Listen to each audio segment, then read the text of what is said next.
Qué bondad la del Señor de poder estar reunidos en su casa, disfrutando de su presencia, disfrutando de su paternidad, disfrutando de la oportunidad que Él nos da de poder presentarnos delante de Él con nuestra ofrenda de gratitud. No podemos darle otra cosa más que nuestra gratitud, hermano, porque su bondad y misericordia Él ha establecido y ha determinado que es para siempre. Y eso es más que un motivo para que nosotros le rindamos a Él toda alabanza y que nuestro corazón se desborde de gratitud, ¿verdad? Hacia su amor. Luego se pone de pie. Acompáñeme en palabras de oración. Señor, te damos gracias. Señor, nuestro corazón está agradecido hoy, Señor, por tu bondad, por tu amor, por tu misericordia. Hemos bendecido tu nombre, Señor. Hemos exaltado, Señor, tu grandeza. Señor, hemos dado nuestra ofrenda, Señor, de gratitud, de agradecimiento, por tu bondad, por tu amor, por tu misericordia. Gracias, Señor, gracias. Gracias, porque a pesar de las circunstancias, tú nos tienes en el hueco de tu mano. Tú, Señor, nos has introducido, Señor, a la casa del Padre, a ese Padre de misericordia, a ese Padre eterno, donde nosotros hemos encontrado, Señor, refugio, consuelo, esperanza, donde está puesta, Señor, nuestra confianza. Gracias, Señor. Gracias por llevarnos de nuevo al Padre. Gracias, amado Jesús, por dar tu vida por nosotros, por darnos, Señor, ese espíritu de adopción por el cual clamamos, Abba, Padre. ¿Por qué no con su voz le dice gracias, Señor? Gracias por tu inmensa bondad, porque hasta aquí, Señor, como dice tu palabra, es tu bondad, Señor, la que nos ha sostenido. Es tu misericordia, Señor, la que nos ha abrigado. Y hoy podemos disfrutar, Señor, de ese amor, de esa misericordia, de poder verte obrar, Señor, sobre nuestras vidas.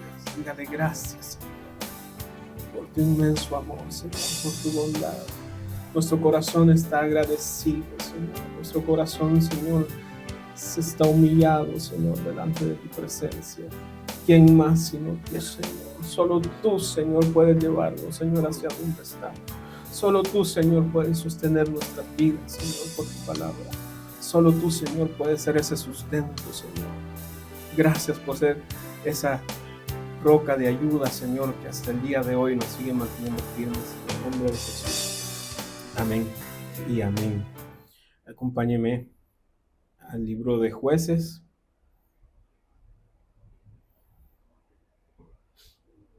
Libro de Jueces, capítulo 7, versículo 1. Y Jerobbaal, es decir, Gedeón, se levantó temprano y todo el pueblo que estaba con él, y acamparon junto a la fuente de Jarod, que significa pozo o fuente del temor o del temblor. El campamento de Madián estaba al norte de ellos, cerca de la colina de Moré, que significa enseñar, señalar, apuntar. Y el Señor dijo a Gedeón, versículo 2, el pueblo que está contigo es demasiado numeroso para que yo entregue a Madián en sus manos. No sea que Israel se vuelva orgulloso y diga, mi propia fortaleza me ha librado. Amén. Puede tomar su asiento.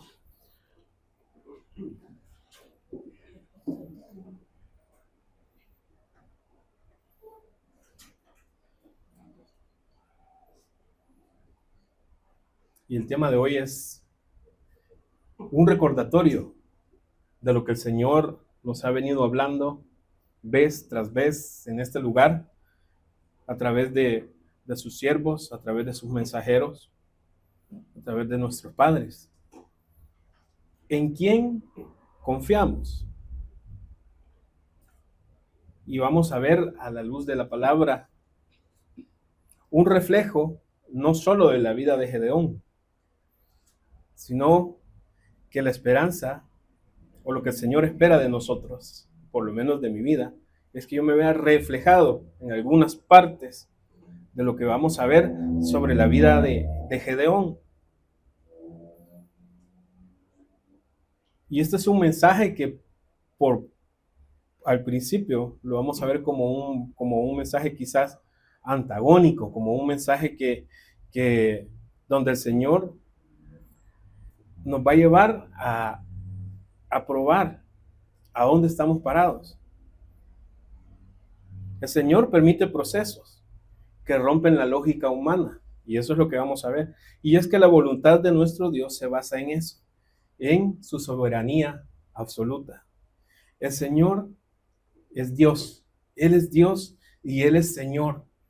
Y una de las primeras indicaciones, instrucciones que le dio a su pueblo antes de que ellos entraran a Canaán fue: no tendrás otros dioses delante de mí.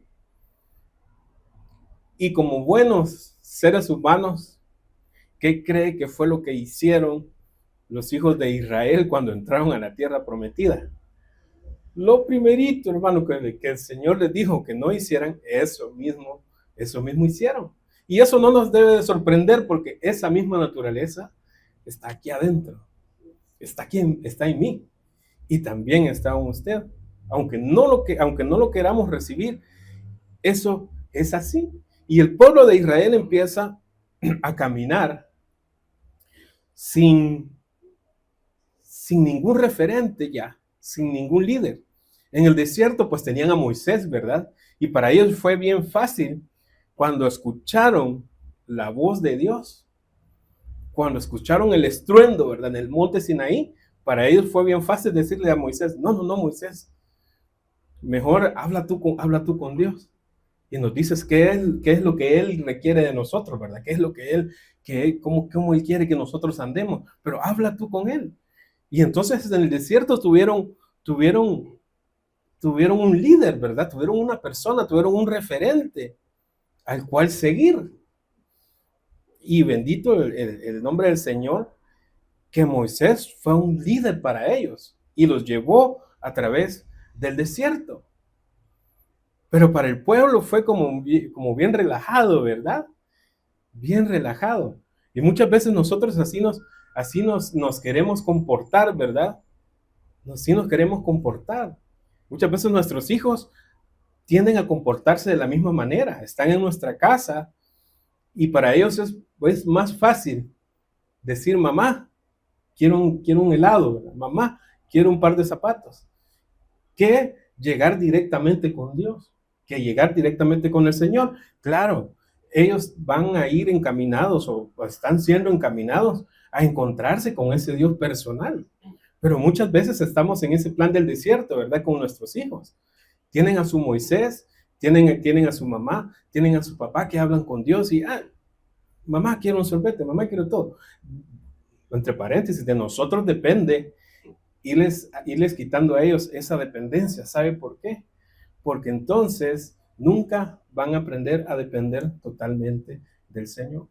Nunca van a aprender nuestros hijos a depender totalmente del Señor, de saber que Él, todo el sustento, todo lo que viene a la casa, proviene de su mano. Entonces es parte de nuestro trabajo, ¿verdad? Pues entonces, en Moisés está el pueblo hasta cierto punto confiado de que Él le va a dar las instrucciones. Pasa Moisés, están por entrar a la tierra prometida, y después de Moisés se levanta Josué. Entonces el pueblo dice: tenemos a alguien aquí, todavía a quien seguir, ¿verdad? Todavía, ¿quién nos va a dar las instrucciones, las indicaciones? Ya no de los mandamientos, de los encargos del Señor, porque eso fue en todo el desierto. Eso para ellos fue todos los días, por 40 años. Ahora Josué lo que viene es a conquistar, a introducirlos a la tierra prometida. Pero todavía, aún en ese proceso, tienen el respaldo de Josué. Tienen un líder todavía que ellos están viendo, ¿verdad? Qué fácil es para nosotros cuando tenemos un referente que nuestros ojos físicos pueden ver. Cuando hay una chequera llena, cuando hay un depósito en el banco, cuando hay un cheque a tiempo, ¿verdad? Cuando la salud está bien, cuando todo está suplido en la casa. Eso es muy bonito verlo porque lo estamos viendo. Pero no siempre la situación va a ser así. Y no es porque el enemigo, no es porque nos portemos bien o nos portemos mal, simplemente son procesos que debemos de pasar para entender a dónde nosotros tenemos puesta nuestra confianza. Mi madre en la fe tiene un lema, una frase que a mí me gusta. Y cuando estoy en el borde ya de la situación, del proceso de mi fe, yo me recuerdo que ella siempre dice que la fe no es fe hasta que es lo último que queda. Y entonces siempre me recuerdo de esa palabra, no, la fe no es fe hasta que es lo último que me queda. Y ahorita lo último que me queda es la fe. Entonces, realmente lo que voy a caminar de aquí en adelante va a ser verdaderamente mi fe, va a ser verdaderamente la confianza que yo tenga en el poder del Señor, en su fidelidad. Y entonces vienen el pueblo de Israel y se queda sin Josué. Y entonces ahí, hermanos, empieza la prueba de su corazón. Ahí empieza la prueba de Dios hacia ellos, hacia su pueblo, de ver si verdaderamente habían guardado, atesorado todo lo que Moisés les había indicado en el desierto, todo lo que habían pasado con Josué, todo ese bagaje. Ahora que les tocaba a ellos estar en la tierra y vivir cada uno en su parte, en su terreno, si usted quiere verlo así, donde ellos estaban asentados por pueblos y aparte de por tribu, perdón. Aparte de que están asentados por tribu, están asentados por casas paternas. Entonces, cada casa paterna tenía que ver cómo luchaba, hermano, cómo luchaba. Y había unos más atrevidos, ¿verdad? Como Caleb, que pidieron el monte de los gigantes, ¿verdad? El monte de los que eran difíciles de vencer. Y habían otros que prefirieron quedarse antes del Jordán. Y así hubo de todo, ¿verdad? Entre las tribus y dentro de las tribus, dentro de las casas paternas. Pues dentro de esas casas paternas estaba ahí escondido Gedeón. Bueno, pero antes de Gedeón empieza un periodo en donde el pueblo de Israel se queda sin nadie a quien ver. Físicamente no tienen nadie a quien seguir. Físicamente ya no hay un líder. Entonces, dice el libro de Jueces que cada tribu, cada casa paterna hacía lo que bien les convenía, ¿verdad? Y en ese sentido, ellos empezaron a mezclarse con los pueblos cananeos. ¿A qué vamos? No a mezclarse con sus hijas, no a mezclarse su sangre, su simiente, pero sí hubo una mezcla que fue mucho más terrible, que fue la idolatría. La idolatría de esos pueblos empezó a penetrar dentro del pueblo de Israel. Y fue lo primerito que el Señor les dijo: no tendrás otros dioses delante de mí. Y entonces ahí es donde empezamos a ver a Gedeón. Entonces vamos a empezar a ver que el sistema del mundo y el sistema religioso nos han hecho creer que la victoria sobre cualquier situación que enfrentemos tiene que ver con factores que nos hagan tener cierta ventaja, tendencia a ganar por méritos basados en el conocimiento y experiencia, lo que nos hace expertos, ¿verdad? Según el mundo, en resolver ¿Cuál es su campo de expertise? Es que yo soy vendedor. No, es que mi campo de expertise es la compra, es la venta, es la finanza, es el qué. Yo soy albañil. Ese es el campo de expertise de cada uno de nosotros según el sistema del mundo. Y el sistema del mundo nos dice, mientras más ladrillos usted haya pegado, más experiencia tiene y tiene más ventajas sobre los demás. Pero en el sistema del cielo no funciona de esa manera, porque no podemos poner nuestra confianza en esos factores internos o externos, ¿verdad? Factor externo es lo que mi inteligencia, mi conocimiento, lo que yo pueda lograr, lo que yo pueda hacer con mis manos. Un factor interno puede ser que yo tenga argumentos en mi mente, ¿verdad? No, es que yo me voy a proyectar y voy a planificar, voy a hacer esto para salir adelante. Sí, en el sistema del mundo así funciona, pero en el sistema del reino de los cielos no funciona así. Y Gedeón está en este momento bajo este sistema. Él sabe que hay un Dios. Sabe que hay un Dios que lo puede sostener, que lo puede librar. Pero para él es más fácil acoplarse a lo que el sistema dice. Israel está pasando por un periodo de asentamiento en la tierra de Canaán, un asentamiento tanto geológico como espiritual, ¿verdad? Lo que hablamos. Josué ya no está y solo tenemos a cada tribu con sus casas paternas terminando de establecerse en la tierra prometida. El asunto es que la mayoría se mezclaron moral, almática y espiritualmente con las costumbres de los cananeos. Por eso entran en esos periodos de aflicción, de escasez y pobreza. Y yo puse acá, Dios no pasa por alto el pecado de idolatría. Y eso es una llamada de atención, por lo menos para mí, ¿verdad?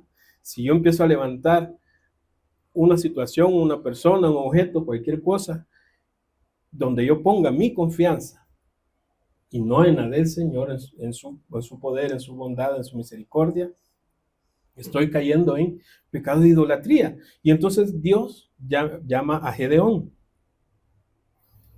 Gedeón atrae a una multitud que lo siguió desde la tierra de su padre. Él juntó a 32,000 hombres que salieron a la convocación a la guerra.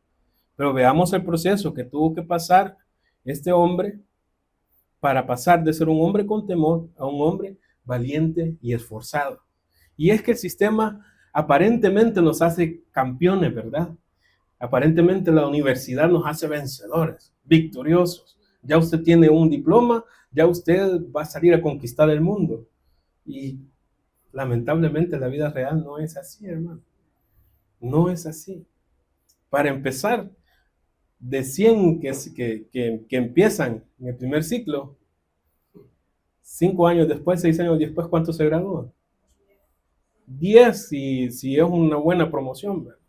Si han sido buenos alumnos. Entonces, pero así funciona el mundo. Entonces, primero, ¿qué es lo que hace Dios con Gedeón? Dios llama a Gedeón para que sea parte de la liberación de Israel. Cuando Dios tiene un llamado para nuestras vidas, seguramente empezará a forjar nuestro carácter a su imagen y semejanza. Dios empieza a poner sus ojos en Gedeón y le hace un llamado. Pero el problema para Gedeón es que el Señor no solo lo va a llamar, sino que como ya puso sus ojos en él, lo que va a hacer es tratar con su carácter. Y nosotros muchas veces estamos al revés, ¿verdad? Nos enfocamos en que, Señor, yo quiero un llamado. Señor, envíame. Señor, aquí estoy. Sí, aquí estamos. Pero el Señor quiere forjar nuestro carácter conforme a su imagen y a su semejanza. Por eso Pablo dice, no es del que quiere ni del que corre, sino del que Dios tiene misericordia. Entonces, nosotros queremos la posición, ¿verdad? El nombramiento, el título, el llamado, pero nos queremos saltar que el Señor forje nuestro carácter. Gedeón ya había sido llamado, pero al ser llamado eso no le quitó el temor. Eso no le quitó el miedo que él tenía. Él seguía teniendo miedo a Madián, le seguía teniendo miedo a Amalek y a todo, dice el ejército el ejército de Oriente. ¿Qué fue lo que iba a arrancar, a desarraigar el temor, la duda, la frustración, todo lo que tenía Gedeón? Era cuando el Señor iba a forjar su carácter en él. No podemos estar en la voluntad de Dios, en su propósito, ni en su bendición preparada para nosotros, si no somos forjados en el carácter. Miren lo que nosotros anhelemos, deseamos, Señor, Señor, yo quiero caminar sobre esas obras de bien. Sí, vamos a caminar sobre esas obras de bien, pero antes de eso, el Señor quiere de nosotros forjar nuestro carácter. Por eso, Proverbios dice, dame, hijo mío, tu corazón. Entrégamelo, entrégamelo, entrégamelo. Y yo creo que se lo he dicho a mis hijos, se lo he dicho a varios jóvenes. Es más fácil entregarle al Señor un corazón entero que un corazón quebrado. Pero muchas veces cuando estábamos jóvenes, ¿verdad? Preferimos venir delante del Señor ya con el corazón en 10 partes y que Él lo pegue, cuando tan fácil sería entregarle nuestro corazón entero, completo, 100%, una sola pieza. Pero bueno, ahí entra el proceso de cada quien, ¿verdad? Y cuánto nosotros queramos ser golpeados en nuestra vida. Esperemos que nuestros jóvenes decidan entregarle al Señor su corazón en una pieza, no en 10, porque resulta más difícil, resulta más doloroso ese proceso. Pero bueno, Gedeón debía ser forjado en su carácter para 3 áreas. Había 3 asignaciones. Arreglar el altar de Dios, derribar el altar de los dioses paganos de su padre y guiar al pueblo a la liberación de la opresión de Madián. Para eso Gedeón debía ser forjado en su carácter. Habían 3 asignaciones que él debía de cumplir. Y si Dios no empezaba a forjar eso adentro de él, la situación no iba a cambiar. La situación no iba a cambiar. Y es que, mire, el Señor si estamos acá, en este lugar, si Él nos ha llamado por su amor, por su gracia, por su misericordia, es porque nosotros tenemos una primogenitura. Tenemos un llamado para nuestra casa, para nuestro hogar, para nuestra familia, para nuestros hijos, para nuestros empleos, para nuestro lugar de estudio, donde quiera que nos movamos. Nosotros tenemos una asignación espiritual delante del Señor. No escalar a mejores posiciones, no tener los mejores títulos, ser summa cum laude, ¿verdad? No, eso es, mire, eso es añadidura. Si el Señor se lo quiere dar y usted tiene la disposición y la disciplina, lo va a obtener. Pero eso no nos suma ni nos resta. Lo que nos define es el carácter del Señor en nosotros, su imagen, su semejanza. Eso es lo que nos define. Pero Gedeón tenía que ser forjado porque tenía que cumplir estas 3 cosas. Entonces el enviado del Señor lo primero que hace con Gedeón es corregir su carácter llamándolo por lo que realmente es, no por su condición de hasta este momento, ¿verdad? ¿Qué pasó ahí? Viene el mensajero de parte del Señor y entonces empieza a tocar el carácter de Gedeón. Miren, no le dice, hey, temeroso, tú que estás dudando, que el Señor te llama. No, le dice, hombre valiente y esforzado. Y eso, desde el principio de entrada, empezó a cambiar la vida de Gedeón. Empezó a cambiar su mentalidad, empezó a cambiar su corazón. Porque entonces le dice, ¿cómo me dices valiente y esforzado? ¿Cómo me dices estas palabras? Y ella le dice que el Señor va, por medio de tu mano, va a librar al pueblo. Y entonces Gedeón viene y empieza, ¿verdad?, a decirle, pero, ¿cómo va a hacer eso? Y empieza a levantar argumentos. ¿Cómo es que Dios nos va a ayudar si hasta el día de hoy no nos ha ayudado? Y como nosotros, como seres humanos, somos buenos para eso, ¿verdad? Ay, pero el Señor, ¿y a dónde está el Señor, verdad? Lo que dicen todos. ¿A dónde estuvo el Señor cuando yo me caí, verdad? Cuando yo me tropecé, cuando me pasó tal situación. No, ahí estaba. Ahí estaba. Como ahí ha estado con Gedeón. Ahí ha estado. Lo que sucede es que Gedeón se le olvidó leer el capítulo antes, ¿verdad? Que nosotros sí podemos leer, donde dice que el pueblo hacía lo que bien les convenía y que cayeron en idolatría y que por eso Dios había tenido que permitir que esos pueblos enemigos los oprimieran, les quitaran el sustento, los esclavizaran. No era que Dios no estaba ahí. Y Gedeón empieza, ¿verdad?, a quererle salir al mensajero del Señor, a quererle salir con su lógica. No, pero si es que si el Señor estuviera conmigo, yo estuviera de otra manera. No, Él está ahí. Lo que pasa es que aquí adentro hay cosas que a Él no le agradan, como con el pueblo de Israel. Puede ser de que hay aquí adentro, aquí en mi corazón, duda, idolatría, orgullo, jactancia, cualquier cosa que no le agrade al Señor. No es que Él no esté ahí, Él está ahí. Esa es la lección que le está dando a Gedeón. El enviado del Señor lo primero que hace es corregir su carácter, llamándolo por lo que realmente es, que ya vimos. Después le indica la forma correcta de presentar su ofrenda. No debajo de un árbol, como le hacían los pueblos paganos, sino adecuadamente haciendo un altar debidamente apropiado para ofrecer ofrenda o sacrificio a Dios. ¿Qué pasa ahí? Que Gedeón logra entender lo que le está diciendo este mensajero del Señor. Y como él ha visto a su padre que tiene que entregar ofrenda, sacrificio, va a la casa de su padre. Y entonces viene con sacrificio, contento, tranquilo. Pero ¿qué sucede? Que lo quiere hacer a la manera de los pueblos cananeos. Y el mensajero del Señor lo tiene que parar y le tiene que decir, no, no, no, no, no, no es así. No es debajo de un árbol. No es como te lo han enseñado. Tienes que hacer un altar adecuado para ofrecer ofrenda al Señor. Y después vemos que su ofrenda sí ha sido aceptada, sí es aceptada delante del Señor. Nosotros de igual manera tenemos ese llamado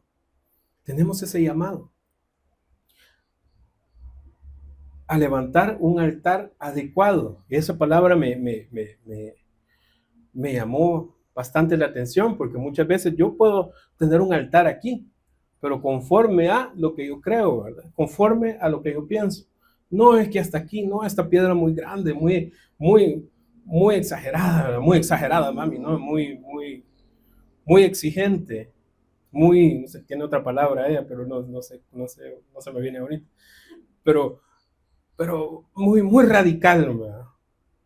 Esta piedra muy grande, mejor la vamos a quitar, mejor la vamos a romper. Mire, la indicación que Dios le dio a Moisés para que se la transmitiera al pueblo, mire, son detallitos que aún cuando vayas a hacer un altar al Señor que sea de piedra, no tienes que romper la piedra, tiene que ser la pieza entera.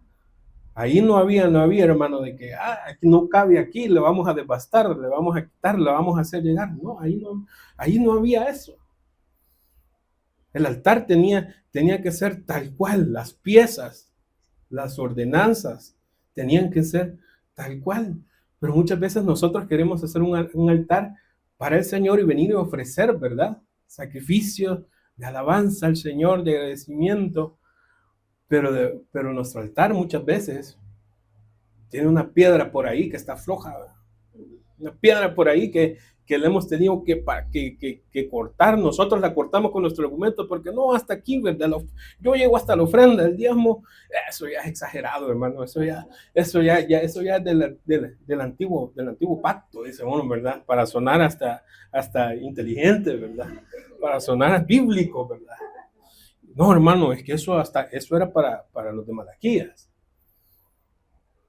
Está bien, haga su altar, pero nada le garantiza que ese altar sea el debido para ofrecer sacrificio delante del Señor. Y eso lo he tenido que meditar yo sobre mi vida, hermano, porque muchas veces he presentado ofrenda al Señor en este altar que no está debidamente adecuado, que no está muchas veces en las condiciones que el Señor espera. Si aquí es por su gracia, por su amor, por su misericordia, que usted y yo seguimos de pie. Y escuchaba a una persona decir, miren, nosotros decía, los cristianos, nos llama la atención y a veces nos molesta que el Señor se tarde tanto, ¿verdad?, en darnos una respuesta, en respondernos una petición. Pero no nos molestamos, dice, cuando de la misma manera Él se tarda en recompensarnos cuando hemos transgredido la ley. Entonces dice él, nos molestamos cuando él, según nosotros, está trazando su respuesta. Pero cuando igualmente nuestra recompensa debería de ser castigo, debería de ser disciplina. Y el Señor dice que es lento para la ira y grande en misericordia. Y ahí sí, ¿verdad? Ahí sí como nos conviene, no, Señor, tárdate, ¿verdad? Tárdate, tómate tu tiempo, no vayas a venir, ¿verdad? Lo que decimos siempre, ay, Señor, no, en este momento a mí me ha pasado, ay, Señor, que acaba de pensar, Señor, no vayas a venir en este momento porque no vaya a ser, ¿verdad? Y nos ponemos a cuentas con el Señor. Pero así estamos muchas veces. Entonces, lo primero que este mensajero del Señor le dice, no es debajo de un árbol. No es debajo de un árbol. Como tu padre te lo ha enseñado, vamos a ver más adelante. Pero al hacer el altar de Dios, debía derribar los altares de los dioses paganos que su padre tenía. No puede haber altar de Dios juntamente con altar a otros dioses. Y ahí empieza a forjar, ¿verdad?, el carácter de Gedeón. Vamos a ver hasta dónde es obediente Gedeón. Ya hasta aquí me obedeció, empezó a hacer su altar como debe de ser, pero hay un problema, que aquí no puede estar el altar de Dios y aquí no pueden seguir los altares que su padre había hecho. Entonces, tenía él que decidir. Y conociendo ya la verdad, él, aún con temor en su corazón, porque dice que por temor a su padre y por temor a los hombres que estaban a cargo de su padre, se levantó de noche y de noche derribó los altares. Imagínense hasta ahí, ¿verdad? Obediente todavía con medio temor en su corazón, pero obedece y quita los altares que no tenían que estar. Y Gedeón fue capaz de derribar el altar de Baal y de Acera que había construido su padre. Qué difícil es para el ser humano romper con las costumbres y tradiciones heredadas por los progenitores. No es casualidad que la primera prueba del llamado de Faraón fuera romper esas ataduras, argumentos y, en este caso, hasta el sistema de idolatría que su padre había consentido y que era motivo por el cual Dios permitía que los enemigos los oprimieran. Qué difícil es, ¿verdad?, llegar hasta ahí, hasta esos extremos, ¿verdad? Ay, no, es que los pastores hasta quieren fiscalizar quién entra a mi casa y quién no. No, mira, hermano, si ellos, como dice mami, ellos duerme y tranquila y se despierta tranquila, somos nosotros los que tenemos que despertar y empezar a cuidar todas esas cosas. Y el enemigo es bien sutil, ¿verdad? Es bien sutil. Mire, yo acabo de pasar por un proceso de estos, que tuve que derribar un par de altares de estos, de mi casa paterna. ¿Por qué? Porque aparentemente eran inocentes. Aparentemente, hasta podría decir alguien, ah, no, es que el Señor los usa. No, hermano, si lo que estamos haciendo no está en el orden del Señor, por muy buena intención que tenga, por muy bonito que parezca, no viene de Él. No viene de Él. Dice su palabra que su riqueza, su bendición, no añade tristeza. No añade tristeza. Si a nosotros el enemigo nos va a cobrar a la vuelta lo que nos han dado, eso no viene del Señor. El Señor no es cobrador. El Señor no es cobrador que va a andar detrás de nosotros. No, no, no. Con Él todo es por amor, porque así como Él se entregó, así espera que nosotros también nos entreguemos. Y entonces esos son argumentos, ¿verdad? Muchas cosas que se arraigan en nuestra vida. Y a Gedeón le dicen de una sola vez, bueno, tienes que derribar todo eso. Y todas estas cosas hacen que los hombres que le seguían, que seguían a Gedeón, confiaran que realmente Dios estaba respaldando a este valiente contra el ejército de Madián y Amalek. Hasta este momento, Gedeón se siente fuerte, ¿verdad? Seguro, capaz de dirigir a este grupo de hombres contra el ejército de Oriente, que eran numerosos. Pero claro, que con 32,000 hombres, la victoria estaba asegurada para él, ¿verdad? Imagínense esta escena. Un hombre que un día anterior estaba sumergido en el temor, en la cobardía, en la duda. De un momento a otro el Señor lo levanta. Y de repente hay 32,000 hombres que le siguen, que escucharon la convocación de él. ¿Cómo se va a sentir ese corazón? Si mire, hermano, si nosotros con solo que nuestros hijos nos hagan caso, ¿verdad? Ya nos sentimos, aquí mando, así mando yo, dicen en la casa. Si nosotros con nuestro hijo, nuestra hija nos haga caso, hermano, ya nos sentimos campeones. Imagínense, ya Gedeón, que nadie le hacía caso, hermano, si él estaba, dice que estaba limpiando la cosecha para guardarla, para esconderla de los madianitas.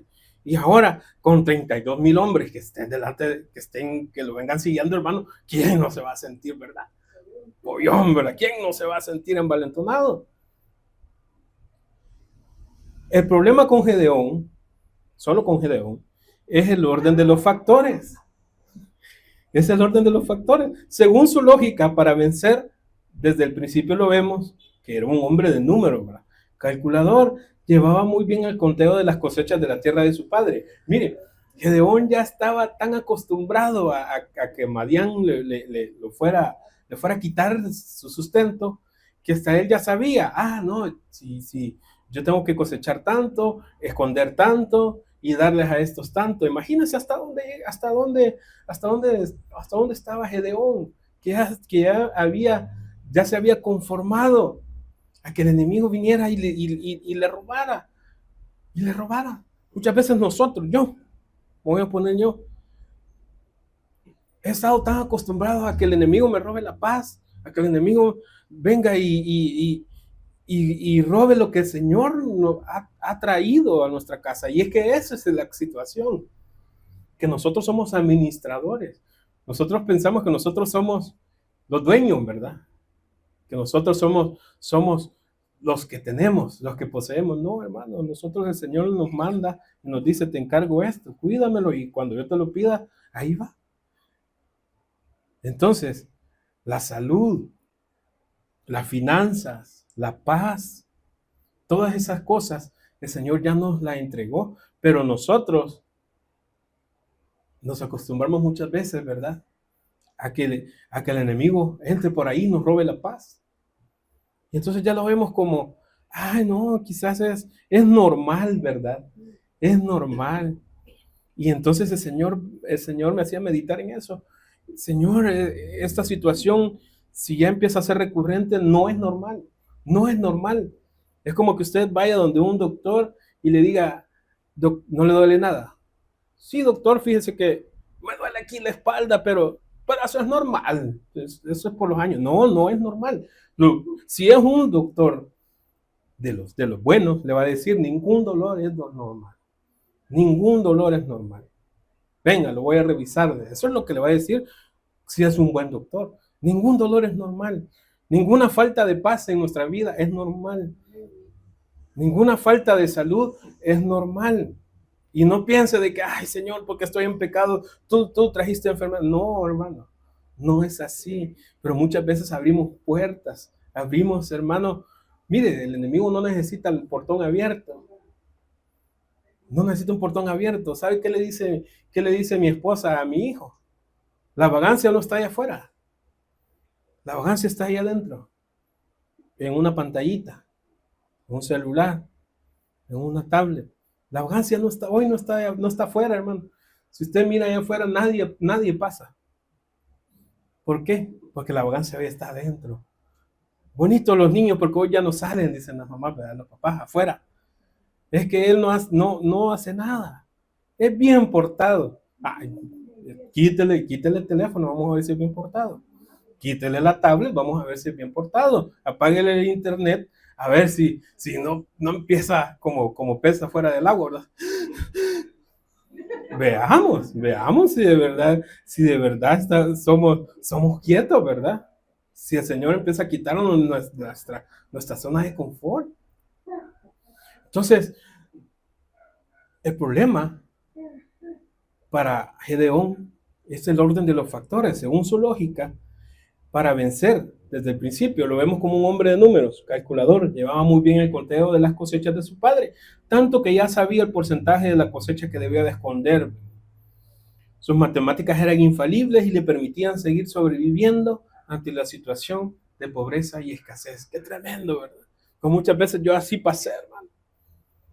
Sobreviviendo, mira, apenitas, acostumbrado a la escasez, acostumbrado a la pobreza, acostumbrado a la limitación.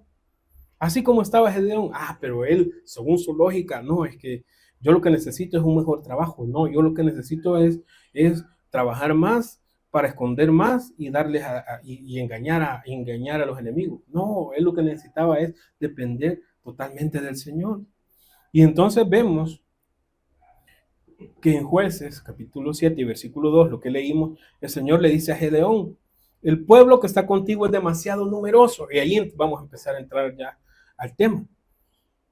Para que yo entregue a Madián en sus manos, no sea que Israel se vuelva orgulloso y diga, mi propia fortaleza me ha librado. Esto es un golpe a la lógica de Gedeón. ¿Cómo Dios le está diciendo que menos es más? Esto cualquier financiero le rompe su esquema, le rompe todo. ¿Cómo Dios le está diciendo a este hombre que menos es más? La lógica humana dice siempre que más es mejor porque nos da ventaja frente a la situación. Frases como mientras más estudies tendrás mejores oportunidades, ¿verdad? Guarda y ahorra para tener estabilidad financiera. No regales tu dinero ni tus posesiones. Son cosas que yo las he escuchado, hermano. Trabaja horas extras para que puedas seguir adelante. Deja la iglesia e invierte tu tiempo en un emprendimiento que te genere ingresos. Quizás para los jóvenes sea el pensamiento de ir a la U para ser alguien en la vida. Para las casadas puede ser una idea inocente de rebuscarse con algo para ayudar con las finanzas a su esposo. Para los hijos puede ser poner la mirada en los padres como sus proveedores y esperar o hasta exigir de ellos cosas materiales, dejando a un lado la fe y la confianza que deben poner en el Dios y Señor de sus padres. ¿Ve? Y ahí nosotros tenemos que empezar a ver a dónde, en quién estamos confiando. Gedeón tiene que reflexionar y empezar a ver en quién realmente está confiando. En los 32,000. Hermano, si de los 32,000 la mayoría iban más miedosos que un ratón. Y muchas veces nosotros estamos confiando en esos 32,000, ¿verdad? Nos sentimos ya, no, hermano, es que cuando mi hijo vaya a la U, ahí va a empezar al Señor a bendecirlo. No, hermano, si el Señor ya nos bendijo. Todas estas frases tienen un elemento y una función en común, un interés por alimentar el orgullo. Y eso es lo que el Señor quiere determinar en Gedeón. Quiere ver a dónde está puesta la confianza de estos 32,000 hombres.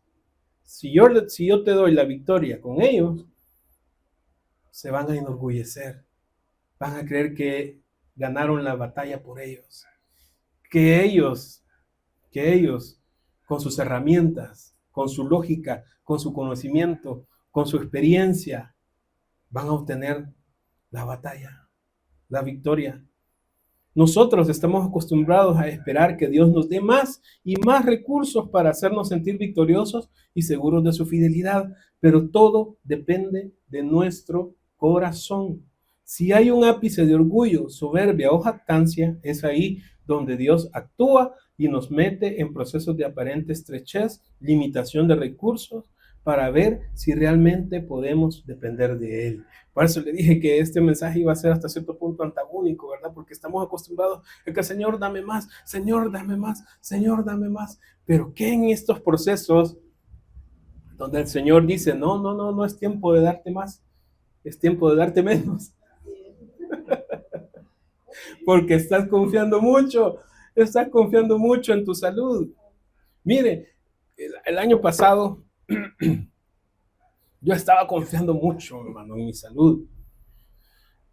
Es más, yo en enero hice una oración y le dije a mi familia, no sé si ahí se recuerda, pero yo le dije, este año, le dije yo, el año pasado, va a ser el año de nuestra salud, les dije. Y vamos a hacer esto, vamos a hacer lo otro, nos vamos a poner en control y el Señor nos va a bendecir. Según yo, hermano, declarando, confesando. Hermano, y cae mi esposa primero con crisis, ¿verdad? Estuvo en el hospital los 11 días, lo que el testimonio que ella cuenta. Pero yo así, ¿verdad? Ay, Señor, yo soy tu hijo, a mí no llega ninguna situación de salud. Sale mi esposa y a la semana, hermano, el Señor no tuvo que hacer nada. No tuvo que mandarme un virus, no tuvo que mandarme una bacteria, nada. Solo tuvo que hacerme así, de deslizarme y quedarme yo con la cabeza. Y hermano, y lo primero que dije fue, Señor, dije yo, ¿y cómo va a ser mi esposa? Porque recién, hermano, tenía 6, 7 días de haber salido del hospital, de una situación humanamente delicada. Y dije yo, Señor, ¿y cómo me pasó esto a mí, verdad? Pero el Señor me dijo, estabas confiado. Estabas confiado en esos 32,000 hombres, ¿verdad? Que están contigo. Y la victoria no está ahí. La victoria está en mi fidelidad. Soy yo el que sostiene tu vida. Y entonces, hermano, ahí tenía el hermano Marlon, que no, hermano, yo de mi salud, yo no visito el seguro. Decía, ahí me tenía el hermano Elmer. El hermano Elmer me fue a traer ese día. Desde el otro día, el hermano Edgar tuvo que llevarme al siguiente día, ¿no? Al siguiente día, literal, me tuvo que llevar, hermano, porque tenía algo aquí en la cerviz y no me podía mover. Un dolor tremendo. Y el hermano Edgar me llevó a la fuerza, ¿no? Me llevó a la fuerza. Me llevó a la fuerza, gracias. Me llevó a la fuerza. Pero ahí tiene usted al hermano Marlon, que estaba jactándose, ¿verdad? No, es que mi salud, hermano. Ven, que el Señor, nada va a venir contra mi cuerpo, contra mí. Veamos, estás muy confiado de que tú estés hecho cargo de tu esposa, que ha sido el papá responsable, ¿verdad? El papá del año, me sentía yo, el esposo del año, porque estuviste ahí con tu esposa. No, hermano, si todo fue por él, si todo fue gracias a él, si todo lo que sostuvo la casa en ese momento, todo vino de la mano de él. Yo no puedo decir fue con mis fuerzas, nada. Pero tal vez no lo dije, pero sí estaba aquí, hermano. Y sí estaba aquí, porque si está aquí, va a bajar para acá. Entonces el Señor tuvo que romper. Venga para acá. Y tuvo que romper. Tuvo que romper y ahí nos tenía a los dos, mire bien, sentaditos en ese mismo proceso. Mi esposa saliendo, empezando a salir de su proceso. Y yo ahí, hermano. ¿Y sabe cuál era la cosa? Yo decía, Señor, y si se me han movido mis ideas y todo, y empecé a jugar juegos de matemática y de lógica, no, Señor, decía. Imagínense, estaba todavía todo surumbo y pensando en esas cosas, Entonces, definitivamente había aquí orgullo, hermano, jactancia, ¿verdad? Ah, no, ¿qué va a decir la gente? ¿Qué van a decir? Si quién no se ha caído. Si quién no se ha caído, hermano. ¿Cuántas veces el Señor ha tenido que actuar y llevarnos a esos estados de limitación de recursos? Porque nos hemos desviado. Ya no dependemos de Él, sino que empezamos a confiar en el brazo del hombre. Un corazón lleno de orgullo no es nada más que una fachada de un corazón con dudas. Escuche bien lo que el Señor me decía. Un corazón lleno de orgullo no es nada más que una fachada de un corazón con dudas, temores y falta de confianza plena en Dios.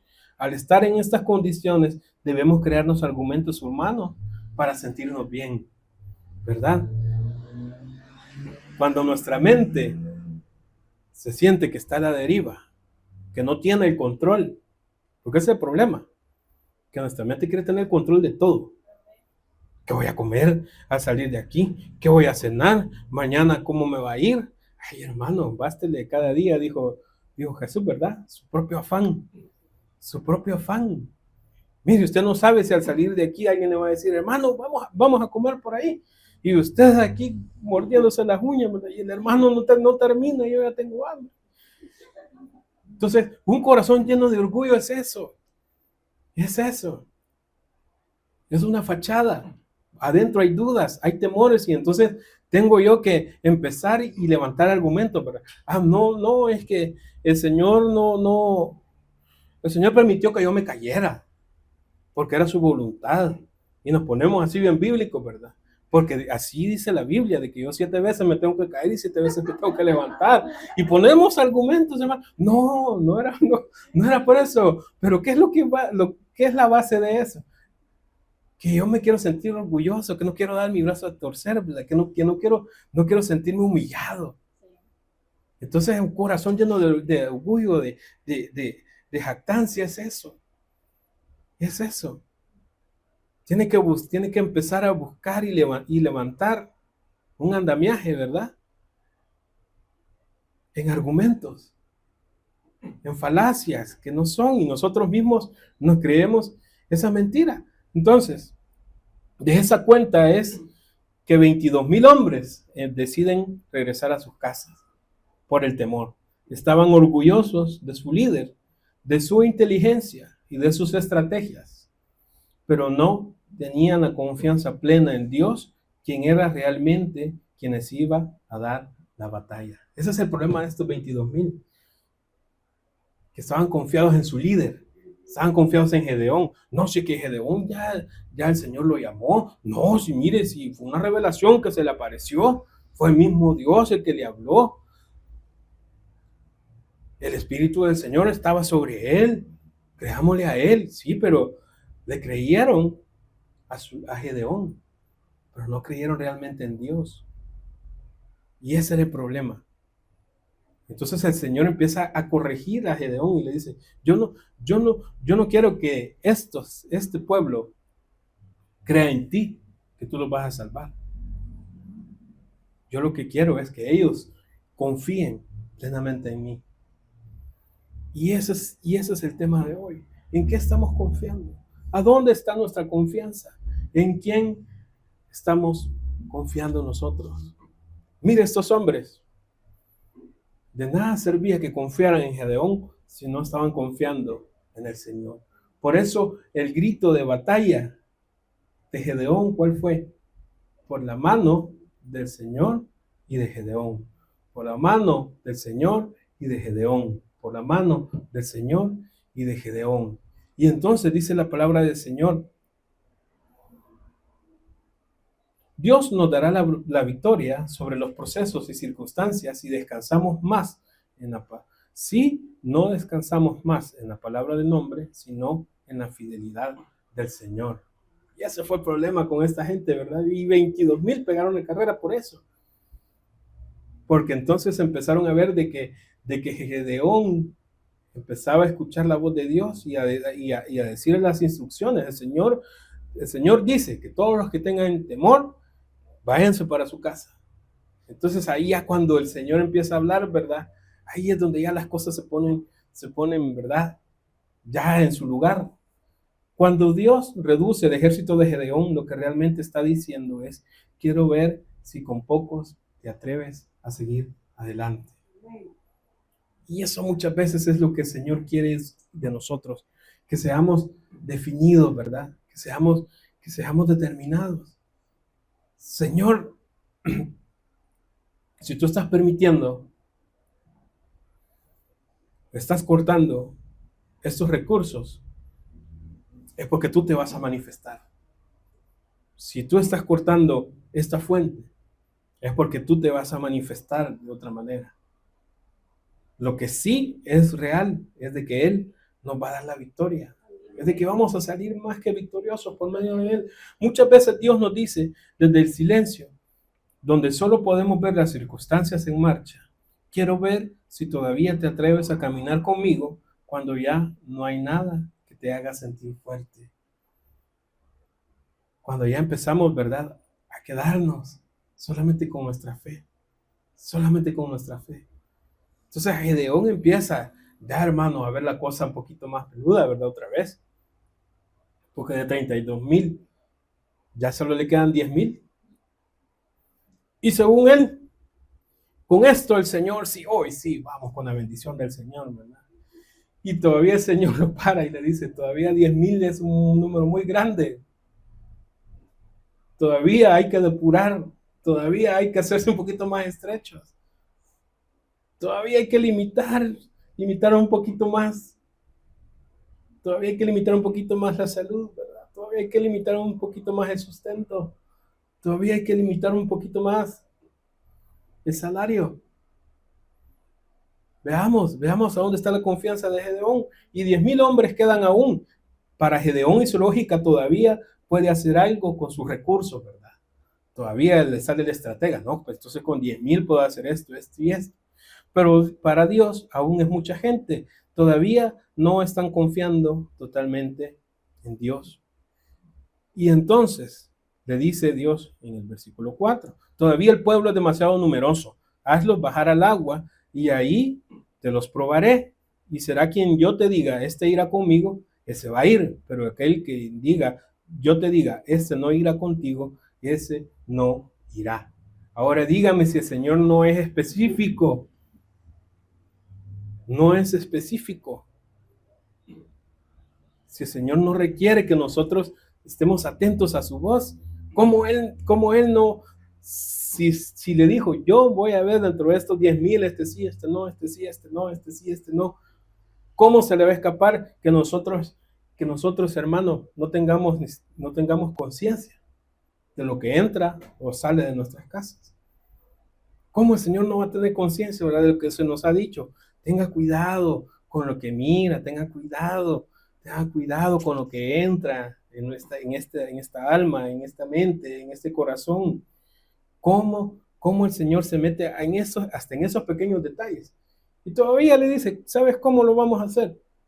Llévalos a la palabra. Llévalos a la palabra. Y ahí, en las aguas, yo te voy a decir quién va y quién no. Y entonces empieza el Señor a escoger. Los que se arrodillen a tomar del agua, esos son los que van a ir. Esos son los que van a ir. Y de todo ese número, los que quedaron fueron 300 hombres. 300 hombres. ¿Cómo es que Dios, siendo un Dios soberano, que quiere lo mejor para nosotros, que quería lo mejor para Gedeón, empieza un proceso de quitarle recursos, de quitarle herramientas? ¿Para qué? para que su nombre es el que sea enaltecido, exaltado. ¿Cómo no lo va a hacer con nosotros? ¿Cómo no lo va a hacer con nosotros? Miren, en nuestra casa el Señor acaba de hacer una limpieza que yo le digo, Señor, que no sé qué es lo que tienes preparado para nosotros, pero seguramente son planes de bien. Son planes de bien donde tú te vas a manifestar. Te vas a manifestar. Y ese es el mensaje, el llamado de hoy. ¿A dónde está nuestra fe? Si nuestra fe está en nuestros recursos, hermano, el Señor va a tener que empezar a quitar. El Señor va a tener que empezar a limitar. ¿Para qué? Para que empezamos a depender nuevamente en Él, en su bondad, en su amor, en su misericordia. Y entonces no nos vayamos a quedar en ese ciclo, ¿verdad? Vicioso, de que el Señor, yo no sé por qué si tu palabra dice que puede ser como la luz de la aurora, que va de aumento en aumento. Sí, esa palabra es verdad, pero si aquí adentro, por eso puse yo ahí, depende de nuestro corazón, de la actitud de nuestro corazón. El Señor tuvo que tratar conmigo porque aquí adentro todavía había orgullo, hermano. No, es que si me falla el plan A, tengo el plan B. Si me falla el plan B, tengo el plan C. Estás confiando como Gedeón en tus 32,000, no es por ahí. Y empezó a cerrar, hermano. No, entonces con mi esposa decidimos, en esta casa tiene un espacio, vamos a poner una librería. Miren, mi esposa 3 veces habló a 3 librerías, hicimos el pedido, con un recurso ya, el dinero que íbamos a invertir para empezar a poner la librería, hermano. Nosotros íbamos a poner una librería. Y si el Señor ya había mandado la provisión, íbamos a poner la librería. Y la primera llamada, sí, mire, tal día llega el camioncito a llevarle esto, lo otro, todo lo que habíamos pedido. Pues el día llegó, pero el camioncito no llegó. Llamamos a otra librería. Bueno, no era del Señor esta librería, dijimos todavía, ¿verdad? No era del Señor. Llamamos a otra librería, teniendo la provisión. Y sí, miren, qué bueno, sí, no, nosotros les vamos a surtir, gracias por tomarnos en cuenta como sus proveedores. Tal día llegamos y le vamos a llevar todo lo que usted nos ha pedido, todos los suministros. Se llegó el día, no llegó el camioncito, hermano, otra vez. Y la tercera vez, miren, nosotros todavía como Gedeón, ¿verdad? Diciéndole al Señor, el vellón, ¿verdad? Y si tú lo mojas y si no lo mojas. La tercera vez. Y todavía teníamos la provisión. Y no, es que es del Señor, es que es del Señor. Llamamos a la tercera librería.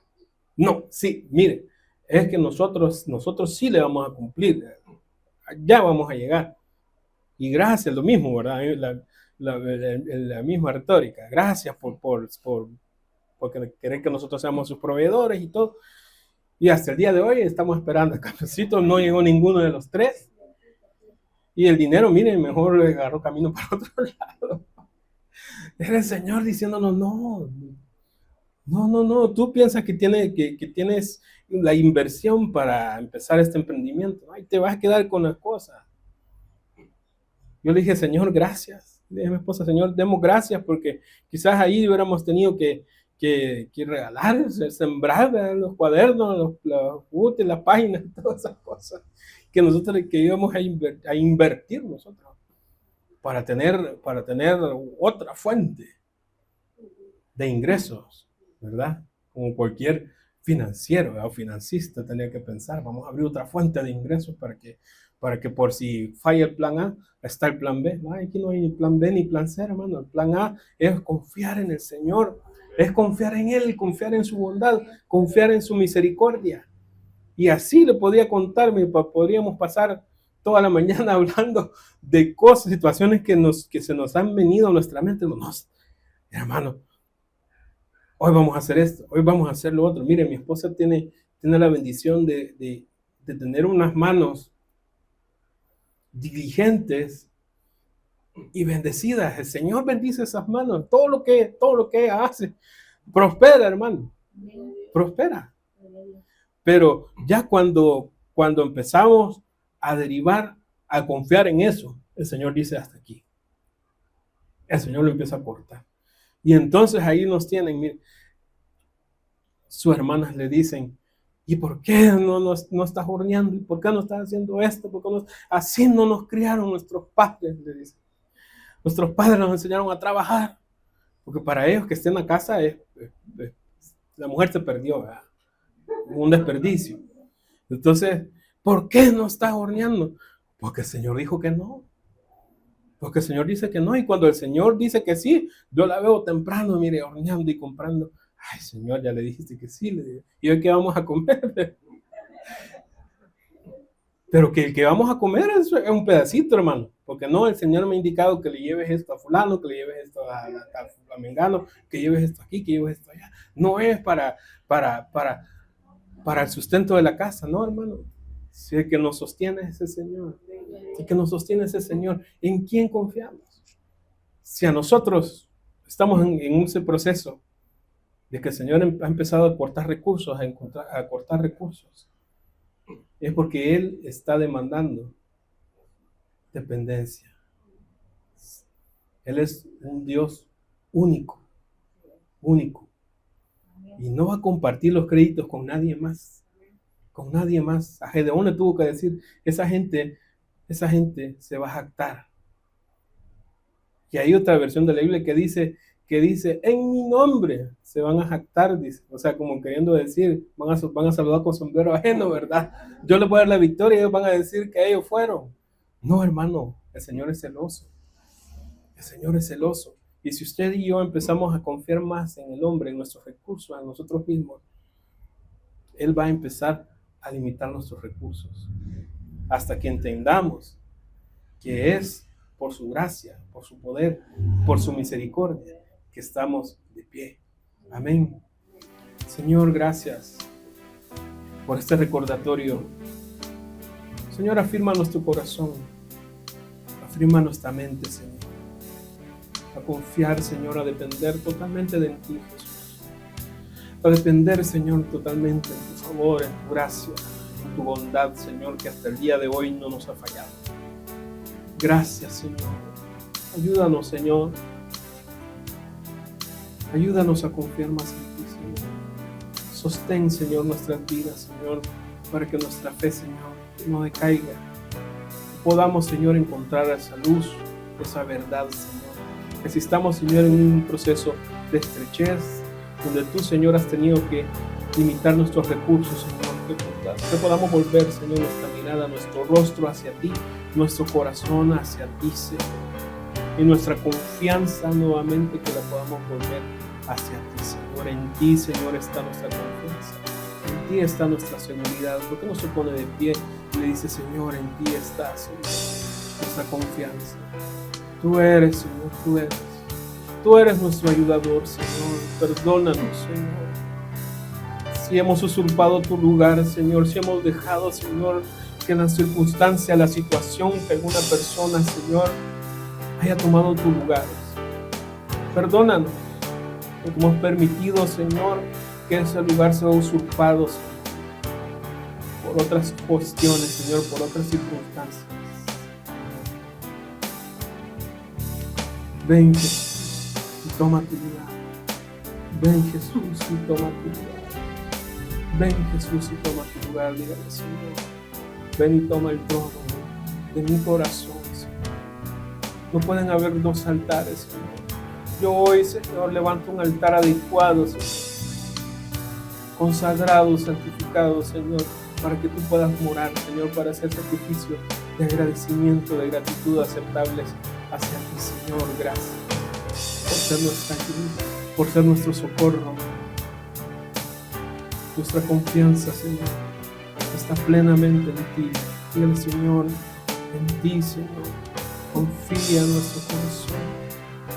En ti, Señor, confía, Señor, nuestra alma. Como dice David en los Salmos, alma mía, descansa, descansa, descansa en Él, porque Él es tu ayudador, Él es el torre fuerte, Él es nuestro sustento. Tú eres nuestro sustentador, Señor. todo bien, Señor. Toda misericordia proviene de ti, nuestro Padre. Hoy te alabamos, Señor. Hoy bendecimos tu nombre. Agradecemos tu bondad. Agradecemos, Señor, tus cuidados. Gracias, Señor. Gracias, gracias, porque así como tuviste misericordia, Señor, con este pueblo, Señor, tú vas a tener misericordia, Señor, de nosotros. Aparta toda idolatría, Señor, de nuestro corazón, Señor. Toda influencia, Señor, del mundo, aléjala, Señor, para que podamos verte solo a ti, el autor y consumador de nuestra fe. Gracias, Señor. Gracias, Jesucristo. Gracias, Padre. Te bendecimos en el nombre de Jesús. Gracias. Amén y amén.